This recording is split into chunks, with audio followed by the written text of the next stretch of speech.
Caríssimos fiéis, nós ouvimos no Evangelho que Nosso Senhor põe a público os juízos maliciosos dos escribas, quando lhes pergunta: por que pensais mal em vossos corações? Os maus pensamentos dos escribas eram mais do que juízo temerário. Na verdade, os escribas tinham sinais claríssimos de que nosso Senhor Jesus Cristo era enviado de Deus, pois ele realizava obras impossíveis ao próprio demônio.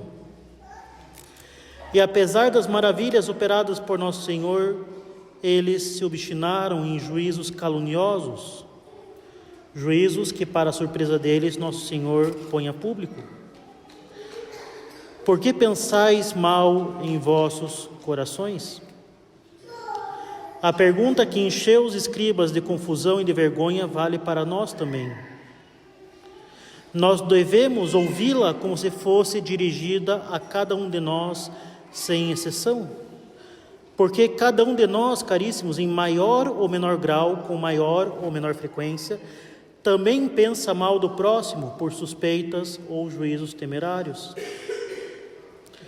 São Francisco de Sales, em sua famosa obra Filoteia, enumera algumas causas, além do orgulho, para o pecado do juízo temerário, como uma certa complacência em presumir o mal do próximo, um certo desejo de ver no próximo os mesmos pecados que nós cometemos, um certo prazer em adivinhar quais as faltas e vícios alheios. Também o juízo passional, quando pensamos bem de quem nos estima e mal de quem nos aborrece, assim como o medo e a ambição. Ainda que São Francisco de Sales enumere o orgulho em primeiro lugar, todas as demais causas, na verdade, não passam de consequências do orgulho, de manifestações do orgulho. É por orgulho, portanto, meus caros, que nós nos comprazemos em possuir uma certa qualidade ou um certo bem, porque suspeitamos ou julgamos que o próximo não tem aquela mesma qualidade ou aquele mesmo bem. É por orgulho que desejamos encontrar no próximo os mesmos pecados ou os mesmos vícios que os nossos, para que a nossa consciência não nos acuse tanto da gravidade de nossas faltas.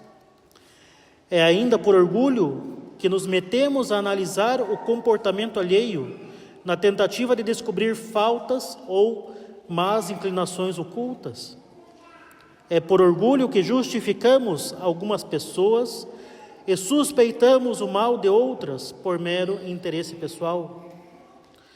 Por fim, é por orgulho que pensamos mal de quem nós consideramos uma ameaça ao nosso bem, ou que não queremos que prospere mais do que nós.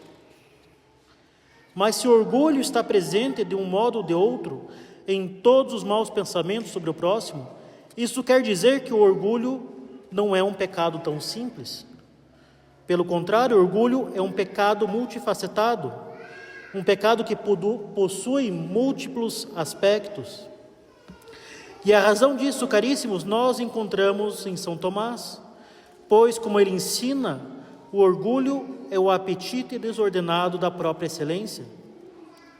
Em outras palavras, o orgulho é o amor desordenado de si mesmo.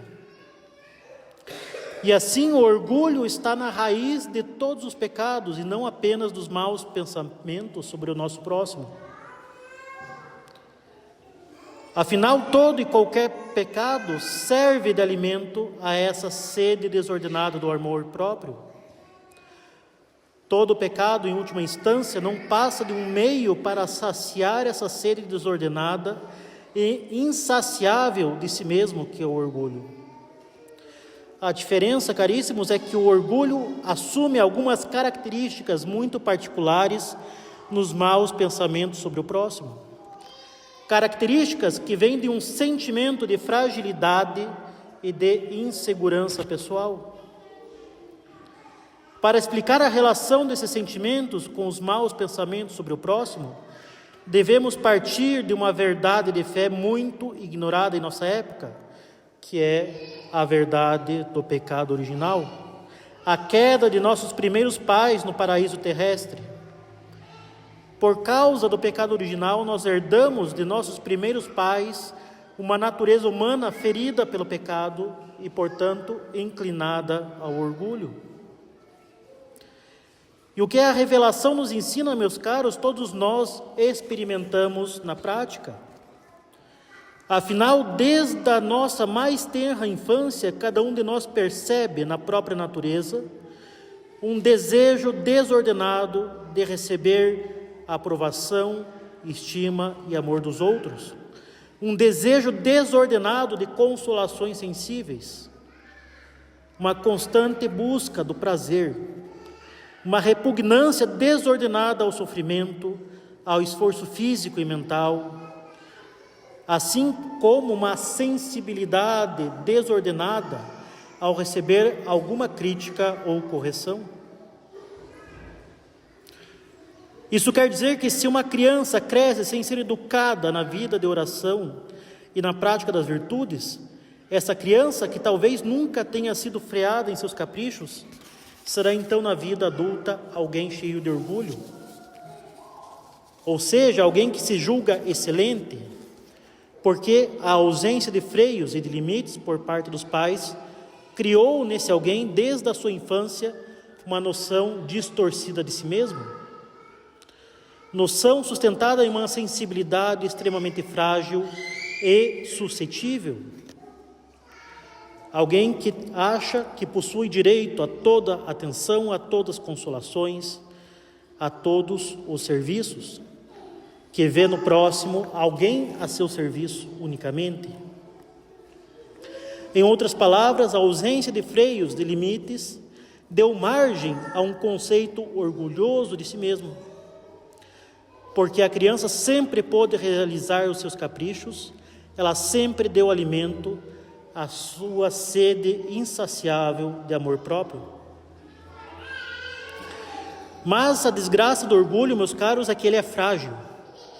Frágil como a estátua do sonho do rei Nabucodonosor, no livro de Daniel, que era enorme, mas sustentava por pés de barro, e por isso mesmo não suportou o choque de uma pedra e caiu por terra, sendo reduzida a pó.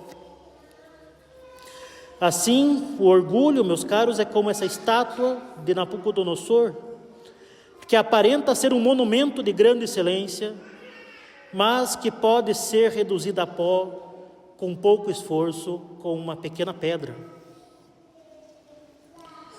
Sendo assim, nada mais ameaçador para alguém que tenha um excelente conceito de si mesmo do que ser confrontado com a excelência real ou aparente do próximo. A excelência real ou aparente do próximo frequentemente assume a função de pedregulho, de empecilho, de ameaça da própria excelência. Ou seja, meus caros, a excelência real ou aparente do próximo põe diante dos nossos olhos a nossa própria fragilidade e a nossa própria insegurança. Na verdade, nós tememos ter que constatar diante do próximo que nós não somos tão excelentes assim, e que talvez os outros tenham qualidades mais dignas de estima do que as nossas. E esse é o mecanismo discretamente presente nos nossos maus pensamentos sobre o próximo. As qualidades, as graças, os bens materiais, o sucesso do próximo, enfim, a sua excelência, seja ela real ou aparente, costuma provocar em alguém uma impressão de fragilidade e de insegurança diante das próprias qualidades, das próprias graças, dos próprios bens materiais ou do próprio sucesso, como se o bem do próximo fosse uma ameaça à nossa própria excelência. Dessa forma, como o orgulho não suporta a excelência do próximo, ele pode reagir praticamente de duas maneiras. Ou o orgulhoso se obstina em julgar que ele é de fato superior a todos e quer demonstrar isso, custe o que custar, ou ele procura encontrar defeitos nas qualidades alheias para não ter que admitir a superioridade do próximo. Isso quer dizer que alguns irão fugir dos sentimentos de fragilidade e de insegurança, procurando se convencer a todo custo que são melhores que os outros, enquanto outros irão aliviar a própria insegurança, procurando se convencer a todo custo que os outros não têm as qualidades que aparentam ter, ou seja, apontando a fragilidade alheia. E assim podemos identificar dois aspectos ou duas direções do orgulho. No primeiro caso, o orgulhoso se estima até o desprezo do próximo. No segundo caso, o orgulhoso despreza o próximo para que não perca a estima que tem por si mesmo.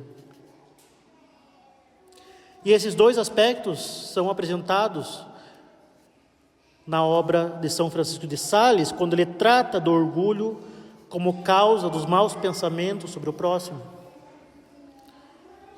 Diz ele: outros julgam temerariamente, não por aspereza natural do caráter, mas por orgulho, pensando que quanto mais rebaixam os outros, tanto mais elevam os seus próprios méritos. Espíritos arrogantes e presunçosos admiram incessantemente a si próprios e colocam-se tão altos em sua própria estima que encaram tudo mais como alguma coisa de ordinário e mesquinho. Na parábola do fariseu e do publicano, temos um exemplo do quanto a negação da própria fragilidade, das próprias imperfeições e misérias, conduz alguém cego de amor próprio a desprezar o próximo. Afinal, o fariseu rezava nos seguintes termos: graças vos dou, ó Deus, pois que não sou como os demais homens, nem como o publicano que está atrás de mim. Em compensação, no evangelho que nós ouvimos hoje, temos um exemplo do quanto a insegurança conduz alguém ferido em seu amor próprio a suspeitar ou atribuir defeitos ao próximo. Isso, pois, os escribas julgaram que nosso Senhor blasfemava, para não ter que admitir a origem divina do milagre. Seja-nos certo, então, meus caros, que para curar os maus pensamentos sobre o próximo, por suspeitas ou juízos temerários, para curar os maus pensamentos é necessário resolver antes de tudo aqueles sentimentos que de uma forma ou de outra fazem nascer esses maus pensamentos, que são os sentimentos de fragilidade e de insegurança. E por isso, meus caros, a primeira verdade que devemos considerar é que nós frequentemente ignoramos o amor de Deus por nós. Nós podemos até ter uma noção, um conceito de que Deus nos ama. Afinal, isto é reafirmado frequentemente nas Escrituras e nas obras de piedade. Mas podemos muito bem ignorar o amor de Deus por nós na prática. Quando o orgulhoso vê no bem do próximo uma espécie de ameaça à sua própria excelência, esses sentimentos de fragilidade e de insegurança são o sinal de que ele não sabe que Deus o ama, ou então que ele não se sente amado por Deus. E na verdade, meus caros, essa constatação é mais comum do que se pensa. E nós precisamos ser sinceros em reconhecer isso. Nós não estamos tão convencidos do amor de Deus por nós. E assim, a primeira verdade da qual devemos estar convencidos, sob a luz da graça divina, é que Deus nos ama.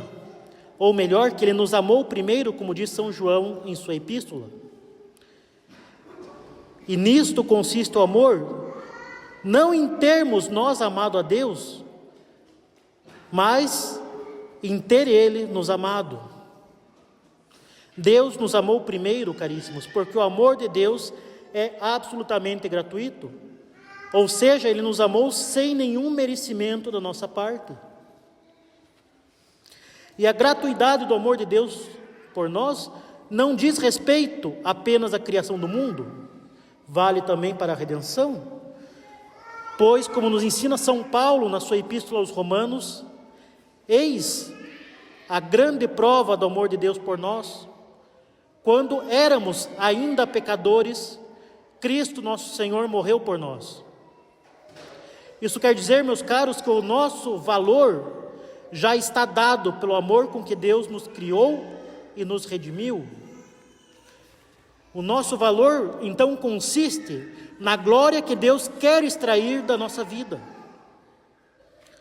Nós somos criados para que Deus possa manifestar a sua glória através da nossa existência. E nada pode ser mais sublime do que isso. Deus pensou em nós desde toda a eternidade. Ele nos criou para que nós possamos lhe dar glória e para que possamos participar da sua glória eterna. Mas o amor gratuito de Deus por nós não exclui de modo algum a nossa condição miserável nesse mundo. Ou seja, nós somos sim criaturas miseráveis, extremamente miseráveis. Seja por causa das nossas inúmeras limitações, seja por causa do nosso fim certo, que é a morte. Então, por mais que tenhamos qualidades naturais ou habilidades adquiridas, nós sabemos o quanto tudo isso é extremamente frágil, porque depende muito mais da permissão de Deus do que de nosso mérito. Se nós temos qualidades ou habilidades adquiridas, é porque Deus nos deu. E por essa razão, a segunda verdade que devemos considerar é que a nossa miséria, a fragilidade da nossa natureza e das nossas qualidades não são de modo algum um obstáculo para a manifestação da glória de Deus, muito pelo contrário. É graças à nossa condição miserável, é graças à nossa extrema fragilidade que Deus pode e quer nos comunicar a sua bondade, o seu amor e a sua glória. Enfim, é graças à nossa fragilidade que Ele pode e quer oferecer gratuitamente à nossa natureza frágil e miserável uma participação do sumo bem que Ele é. A nossa miséria e a nossa fragilidade, portanto, nas mãos de Deus, se converte num vaso de eleição que Ele preenche com o dom da sua graça e da sua caridade. Isso quer dizer, caríssimos, que nós não precisamos garantir nada diante dos nossos olhos ou diante dos olhos do nosso próximo. É verdadeiramente uma tolice se sentir inseguro diante das qualidades reais ou aparentes do nosso próximo. Assim como é uma tolice esconder ou negar a própria fragilidade pelo desejo desordenado de excelência. E essa é, portanto, a terceira verdade que devemos considerar. Os sentimentos de fragilidade e de insegurança diante da excelência real ou aparente do próximo nada mais é do que o esquecimento do amor de Deus por nós. Somente alguém que se esqueceu do amor de Deus pode se sentir ameaçado ou desafiado pelas qualidades reais ou aparentes do próximo. Para curar então esses sentimentos e assim arrancar de nossa alma os maus pensamentos sobre o próximo, nós devemos seguir o exemplo de São Paulo na Epístola da Missa, quando ele diz: não cesso de agradecer a Deus por vós, pela graça divina que vos foi dada em nosso Senhor Jesus Cristo. A ação de graças, meus caros, deve substituir as suspeitas e os juízos temerários. nós devemos render graças pelo bem que encontramos no nosso próximo, assim como nós devemos render graças porque Deus não quis, em sua providência, dar a cada um de nós os mesmos dons que Ele distribuiu aos demais. Ele preferiu distribuí-los diversamente entre os seus filhos, para que sejamos membros uns dos outros no corpo místico de Cristo, que é a Santa Romana Igreja. Se estamos convencidos que Deus nos ama e que a nossa miséria e fragilidade nas mãos de Deus são como um vaso de eleição para que Ele preencha com o dom da sua graça e da sua caridade, teremos então os melhores sentimentos para com o nosso próximo, que também é filho de Deus e chamado para a vida da graça e para a glória eterna como nós. E dentre esses sentimentos que nascem da caridade, devemos exercitar muitas vezes a ação de graças. Ação de graças pelas qualidades do próximo, ação de graças pelo tempo que Deus dá para que alguém se converta dos seus pecados.